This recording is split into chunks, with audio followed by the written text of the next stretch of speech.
Did you know there's a difference between a CV and a resume? Yeah, resume is a bit more professional.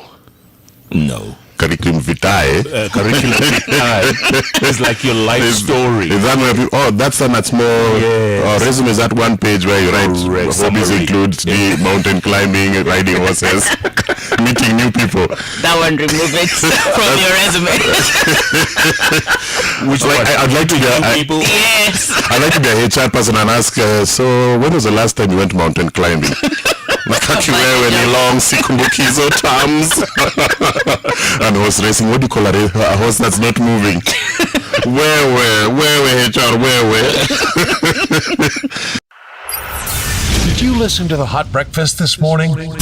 Here's what you missed. Joining us live in the studio is Wanderi Kweyu, Director of Conversations with Wandy. So you can simply call her Wandy if you have any questions or comments. And it's an entity that seeks to enhance the HR narrative, one conversation at a time. Wandy, welcome to Hot 96. Thank you very much, Chef. And you're still an HR manager, aren't you? Yes. And you've been so for more than a decade. Yes, I have. So what's the deal? I mean, why are we so afraid of HR? I mean, it's like when someone's applying for a job, Yeah. you're so scared. I don't even know where my HR director his office is. Do you know that?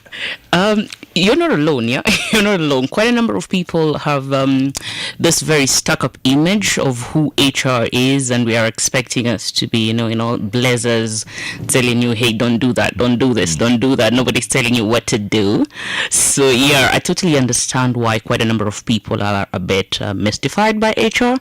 But Conversations with Wandy seeks to tell you that one, we are human beings. We hurt, we experience the things that you experience on a daily basis. We practice a very special art, and that's why I like to identify as a HR artist.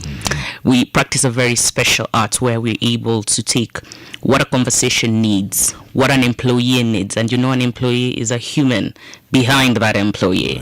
Bring it together and make sure that the person who is employed is benefiting, the person who has employed is benefiting, and we can do that for a longer period. Right. When it comes to what we're looking for, when it comes to jobs and job seekers, there's quite a lot around that area. Maybe I can just pick up one thing that you said. There is a huge difference between a CV and a resume. Okay, tell us. So CV is a Latin word actually that translated into English means the course of one's life.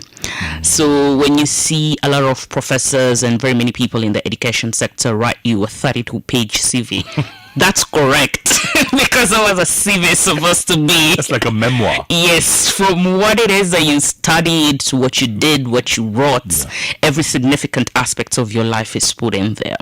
Now, a resume, on the other hand, is a bit more of a summarized a listing of all your professional achievements, and take that note, it's a professional achievements. So don't start writing high school attended, yes, and then I scored a B- and a C+. That's not really what the resume is all about, but a CV can allow it. So what's happening in the market currently is that there's a hybrid resume, that interesting mix between a CV and a resume, where you list some things of the course of your professional life and then fuse it in with the achievements that you've had in a summarized manner. So that's what's currently being used. So when you're demystifying this whole HR phenomenon, how do you do it? Do you do it by webinars? Do you do it by podcasts? How do you do it, and who joins? Alrighty, so we do it, like I said, one conversation at a time. So we try as much as possible to have webinars, we have podcasts, we have industry reports that we issue, and we speak on topical issues. So I get, on a daily, I get about over 300 requests on different topical issues for HR. So we just normally collate, finding the one that is more in demand, and then we look for industry experts. So like currently we are running a webinar, and our webinars are free, our podcasts are free, industry reports also free. So what we do is we look for industry experts who can be able to speak without the jargon. We're not looking for somebody who come and make it even more complicated for you. We're just looking for that person who will give you practical, down-to-earth solutions that will help you do what it is that you're looking for. So currently we're running a webinar this Friday, 9 a.m. to 10:30, talking about how to develop a resilient career with a purpose. Because most of us are finding ourselves continuously in different jobs that we don't like. And then before you know it, you're 60. You hate everything that you have done. There's been no purpose, no direction into what you're doing. And you get really, really confused, angry, unsatisfied. So you just want to speak to people on what is a career, what is a job. How do you make your jobs work for your career? When it's COVID time, how do you develop resilience? How do you look for the things that you want and relentlessly pursue that career that you're looking for based on who you are, your purpose? Can anyone join, or do they have to register? So it's actually anybody can join. All we ask you to do is tell us your name. Again, it's a conversation. Just tell us your name and your email address. That's it. Where do they? So we have it on all our socials, LinkedIn, Twitter, Facebook, Instagram, our Conversations with Wandy. We're currently using a link to register. And we also we can use a QR scanner to register for our website. It takes you less than a second, actually. 10 seconds to do it. Conversations with Wandy. Yes. So tell me, on average, Wandy, how many job applications do you get every month? Every week, let's say. Let me tell you of a very interesting one this morning. First, I get over 600 applications. Good Lord. This morning, I got one that says, I don't know Kenyans why we do this. Please idea to your job, please. I mean, I get the desperation. I get it. I understand you, believe me. Yeah. But that won't get you very far. No. That won't get you very far. But yeah, actually on a weekly, the phone calls, the chats you get on WhatsApp, the emails, just the inbox messages that we get on the different socials. Quite a number of people are seeking for jobs. Huh? Yeah. People are desperate, huh? It is really bad. So sometimes I just like to tell job seekers, you're not in this space by yourself, but that doesn't mean that you shouldn't put your best foot forward. Simply because, again, you are not in this space by yourself. Yeah. And like you mentioned, in this day and age of Corona, our social being becomes even worse because we're working from home now. Yes. A lot of us. Yes. Working from home. Yeah. So you have less interaction with people. Yes, indeed. So what's happening with working from home is you're getting your relationships at home strained. Because now you see there's this misconception that you work shorter when you're at home. You actually work longer because you can be called anytime. People can check on you anytime because they know there's no commute. You're not in traffic. You're at home. So when you're there, you're straining your relationship. Maybe your kids are all over the place. Your spouse or whoever it is you're living with is also needing your attention. And sometimes you just get into each other's space so much that you just kind of need a minute. Yeah. And then there is no minute.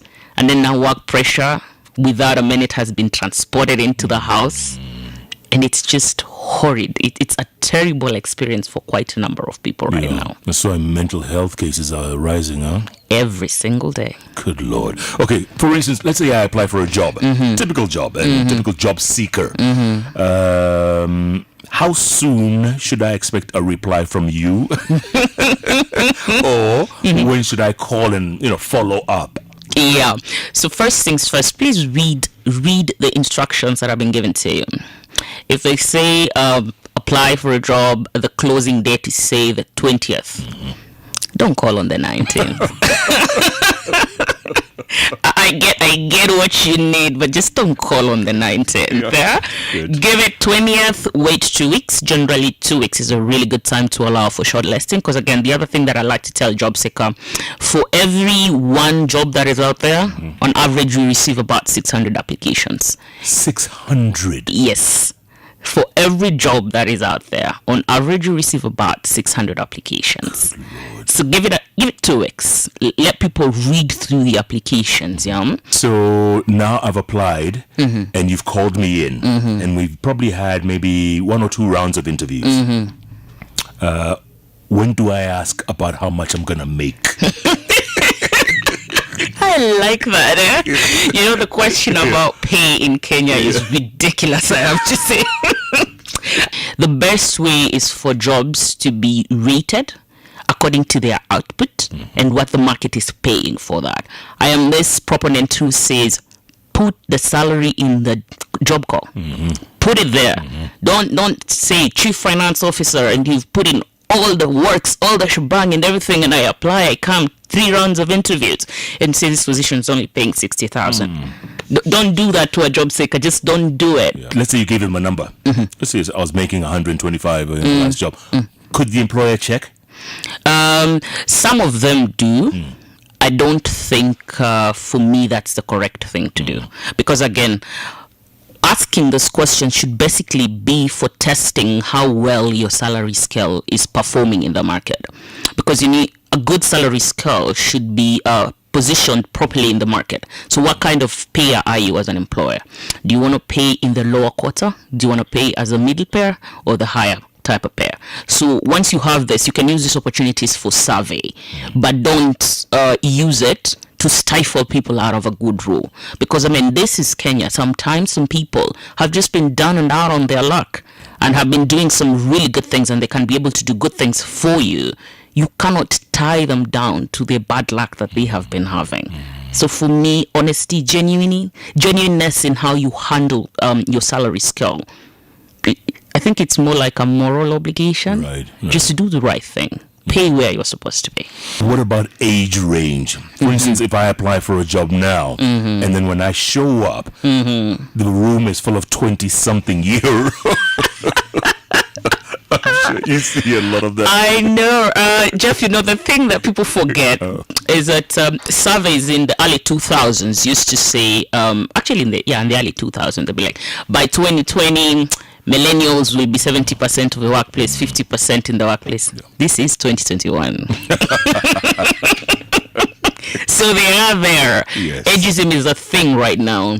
But I've always said, reinvent yourself. It doesn't matter how old you are. Reinvent yourself. Don't come into the workplace. I don't know if you've seen this joke where they say woman comes to work after 25 years and she's used to using that typewriter where you type and then back. And yeah, we used to do that. Yes. Old-fashioned typewriter. Yes. Because for me, learning a culture, adapting to it, should honestly be the everything. Don't go into I'm old and I'm stuck in my ways. Just change with the times, evolve, reinvent. You reinvent yourself. Conversations with Wandy. That's WANDY. Yes. Happens every last Friday of the month, you say? Yes, every last Friday of the month. From 9 to 9 to 10:30 Mzungu time. We start at 9 and end at 10:30 hard stop. And it's going to be on all social media platforms, right? Yes. Conversations with Wandy. You might be interested, folks. Sign up this coming Friday. Did you know there's a difference between a CV and a resume? Yeah, resume is a bit more professional. No. Curriculum vitae. Curriculum vitae is like your life story. Is that where people, that's more. Yes. Resume is that one page where you write hobbies include the mountain climbing, riding horses, meeting new people. That one, remove it from your resume. Which I'd like to get people. Yes. I'd like to be a HR person and ask. So when was the last time you went mountain climbing? Wewe ni long sikumbuki hizo terms. And horse racing, what do you call a horse that's not moving? Where HR, where?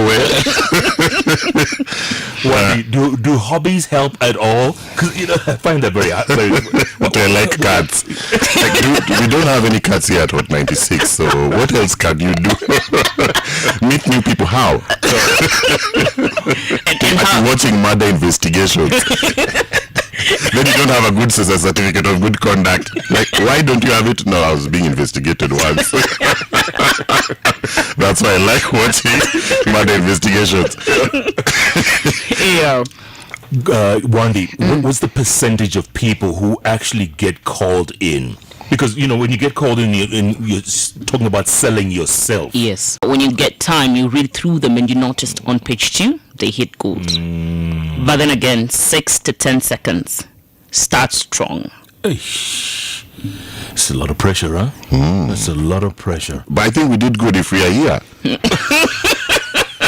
don't know it consciously, but HR is like, these are the guys who know how to write their CVs. Exactly. And it's not just the CVs also. But position your work. Let people know about you. Be the person who guys want to call into a room. And there's different ways that you can do it right now. Young people are doing like just simple podcasts on what it is they're doing every day. YouTube channels, they're putting themselves out there. Trust me, recruiters are looking for you. Just keep doing it. Yeah, there's that other thing, Wandy, that I keep telling young people, and I don't think they ever listen. The internet never forgets. Oh, Lord of goodness, it never forgets. I just, quick statistic right there, 96% currently of employers will check your social media history, and 60% of the 96 will change their minds after finding what it is. Whoa. That is in your social media. So for me, if you've got alternative tests, ladies and gentlemen, please make your pages private. I mean, people, you see the problem with currently job seeking as it currently is, because of the masses that are looking for a job, is the fact that your CV is actually the first step, or your resume is the first step for people to decline your proposition for a job. Your social media presence, everything that is a second reason to decline. So every application, every process that you're going through in the application process is a way for you to be removed and eliminated from the list. So don't do a really powerful resume, then go and disqualify yourself by doing some things that somebody else is not doing. Some stupid post somewhere And also include email addresses in that. You know, twerk champions at Gmail. Mpenda pombe at Hotmail. No. Those things happen, eh? They do. Hot Mama 2000. By the way, Wandy, are there still those people that used to be called headhunters? Do they still exist? Yeah. If you've ever been headhunted, you actually know. One thing is this: headhunting is not a person that sits at the back of a computer somewhere that reads. Nah. A headhunter is a person that is studying talent. They are looking at what you're doing, how you're positioning yourself, and they are looking at you. It's literally a headhunt. Imagine how the lion goes and it's lying in wait. That's the headhunter. So the headhunter is not a person that's reading through resumes. The headhunter is following your career history. And that's why we are asking people, develop a career, don't just do jobs.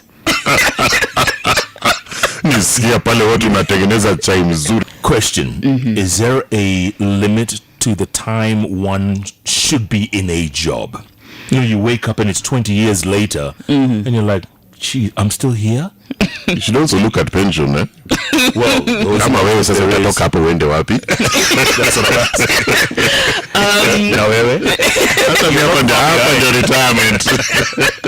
First things first, about the length you should stay in a job, for me, depends on whether or not you're enjoying it, and it is actually something that you're doing to build your career. I don't know who came up with the notion of vumilia tu malize. That's a bad idea. The opportunities very seldom find you sitting somewhere being nice and keeping your head down. Yeah. It comes to those people who go out there, they look, they search, and they make themselves alive to these opportunities. So if you're working in a toxic environment, don't overstay, leave.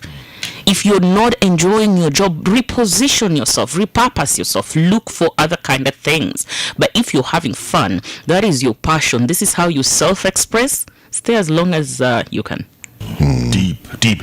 Last week on the bench, we're talking now the bottom end of the food chain here. Yeah. I had two young ladies who had been recruited. You mentioned the word recruited to go to Saudi Arabia to be maids, and I know you know the stories. Lorna and Faith were among. I was shocked to hear there's 97,000 Kenyans in Saudi alone. Wow. 97,000. So anyway, the jobs are menial, career limiting, and the chances are, you may not come out alive in some cases. Quite I mean, and like you said, if there's 1,000 applications and you only pick one per 100, one per 600, I mean, people are desperate. What do you tell those people? They're listening right now, and they have no other choice but to go to Saudi to go, and be maids and houseboys overseas. It's called domestic managers in 2021, Jeff. Catch up with the world. The domestic managerial industry is growing. Wow. What you've just said, Nick, reminds me of somebody who had written something. How do you say that you roast maize on your resume? Oh my word. One who was barbecuing lightly the monocotyledons. I think I want to approach that question with in two ways. First on the macro and then on the micro. This is an issue that actually should put our policy makers, they should stand still. The levels of unemployment in this country are unsustainable. I mean, we should stop with all these things that we are doing. If we want to build this economy, let's create jobs. Let us walk around and tell people to stop focusing only on the white collar jobs. Blue collar is an industry that works. Watu wa kushuka nywele, the ones at Gekomba, the ones making the karais and stuff, the carpentries, the carpenters in the world, the domestic managers, these are good jobs. And we should actually focus on creating policy that makes these jobs thrive. I mean, looking at just things like, we call it the minimum pay. That industry really needs to evolve, especially on how we are making policy around these things. If I'm a good carpenter, I'm a good carpenter. Don't start asking me which university did you go to. Just ask me, what skills do you have? I really like the idea of the TVETs. Yeah. Fantastic opportunity for people to actually get skills and utilize them. And the the narrative for employers needs to change. Simply because I'm a carpenter who went to Kenya Poly doesn't mean you should pay me 1,000 bob. Pay me my dues. Pay me my dues so that I don't have to go to that Saudi Arabia. Absolutely. Absolutely. 100%. So well said. And someone's listening to you for the very first time, they're desperate for a job. They've applied 1,000,000 times, haven't gotten a single reply. What do you tell them? There's something that I do on my personal page. That's Wanderi Kweyu. Solution number one, I always ask, write me a small text. Just tell me why I should feature you on my page. I promise you, I read all of them. Simply because I knew the desperation that is out there. Just tell me in like 4 lines, I am Wandy, I have expertise in this, I really need a job on that, and I'm building my career in. Answer for me those 4 things. What I do once a week or maybe once every 2 weeks, I introduce you to my network. I have a good network. I just say, okay, meet Wanderi Kweyu. She's this, she's done this, I've interacted with her, she's lovely, she's that. Let's get Wandy hired. We do that. So far I've done it with like 5 people. They have gotten jobs. Strangers. Yes, strangers. People you don't know. No, I don't know them. I just make a phone call. We have a conversation, and we put it out there. So what in that particular solution, I help you to position yourself correctly. For the millions that I can't reach, thing number one, stop applying for each and every job that you're seeing. You're going to exhaust yourself because job seeking is exhausting. Especially receiving regrets is even more exhausting to the psychological capital that you have when you're looking for a job. Target the jobs that you're looking for. If you don't meet 80% of the requirements, don't apply. And I know it might seem high, but believe you me, there is about, say, another 200 people who actually exceed, and not just exceed, they significantly exceed the expectations of that job that they have applied. So don't overqualified. Yes. So don't. If you don't meet 80%, don't. And how do you know 80%? How many years of experience have they asked? Which industry experience have they asked for? What things are common in the job? Like there are words that are very common in that job. You can actually just go on Google, or just even Microsoft Word and see which word has been most repeated. If you don't know what that word means, you're probably not the one for that job. If that's a word you interact with daily, know how to position yourself for somebody to be able to see that. The next thing is, do not use the same application for every job that you're using. Believe you me, I have seen so many jobs that have been put on offer and so many responses that come and say, I'd like to submit my application to Royal Media. This time they're applying to Conversations with Wandy. I really enjoy what Royal Media has done to the world, and I think that I would really have good value to Conversations with Wandy. And I'm like, huh? I mean, take a minute, read it. And you know, the reason why you end up doing this as a job seeker is because you're exhausted. I get you. That's because you're applying for each and everything that comes your way. Target your applications. Make sure that your applications are tailored. As a rule, go and check which word has been repeated. Especially because if a word has been repeated a lot and there's no email address for you to use to apply, they have sent you to a link. They're using what they call the application tracking system. The application tracking system is going to look for that word. Make sure they find it. Thing number 3, avoid taking your CV to be written by people who are not experts. At the cyber cafe, for Hey, example. Dear Sir, Madam. That's a standard way. Yeah, don't do that. If somebody's going to take your money to author your CV and or your resume, check them out. The same way you are looking for a job, they are looking for a job too. And lastly, spell check. Oh, goodness. Spell check. Simple stuff. Spell check. There is one that we did on CV bloopers. Believe you me, people see quite a number of things there. Mixing up tenses and all that. You put it in bold, italics, underlined, curriculum vitae. What is that? I mean, spell check, it helps. Check. And then network. Network. Don't just use your opportunities on social media to like people's pages and stuff.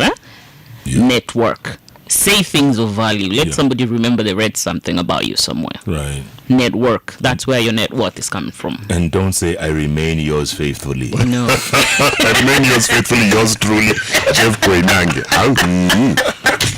Don't say that. Faithfully how?